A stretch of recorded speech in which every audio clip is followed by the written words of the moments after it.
నైరుతి బంగాళాఖాతం ఆనుకొని లంక తీరంలో కేంద్రీకృతమైన దిత్వా తుఫాన్ భారత్ వైపు దూసుకొస్తుంది. నేడు తమిళనాడు, పుదుచ్చేరి, దక్షిణ కోస్తాంధ్రాలకు చేరుకునే అవకాశం ఉన్నట్లు అధికారులు తెలిపారు. దీని ప్రభావంతో చిత్తూరు, తిరుపతి జిల్లాలో అక్కడక్కడ వర్షాలు కురిసే అవకాశం ఉంది. దీంతో పాటు ప్రకాశం, నెల్లూరు, కడప, అన్నమయ్య జిల్లాల్లోనూ మోస్తారు నుంచి భారీ వర్షాలు కురిసే అవకాశం ఉందని ఏపీ రాష్ట్ర విపత్తుల నిర్వహణ సంస్థ హెచ్చరికలు జారీ చేసింది.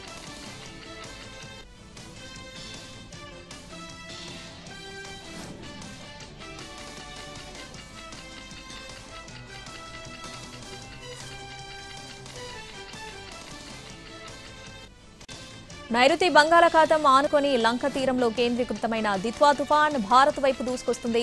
నేడు తమిళనాడు, పుదుచ్చేరి, దక్షిణ కోస్తాంధ్రాలకు చేరుకునే అవకాశం ఉన్నట్లు అధికారులు తెలిపారు. దీని ప్రభావంతో చిత్తూరు, తిరుపతి జిల్లాలో అక్కడక్కడ వర్షాలు కురిసే అవకాశం ఉంది. దీంతో పాటు ప్రకాశం, నెల్లూరు, కడప, అన్నమయ్య జిల్లాల్లోనూ మోస్తారు నుంచి భారీ వర్షాలు కురిసే అవకాశం ఉందని ఏపీ రాష్ట్ర విపత్తుల నిర్వహణ సంస్థ హెచ్చరికలు జారీ చేసింది.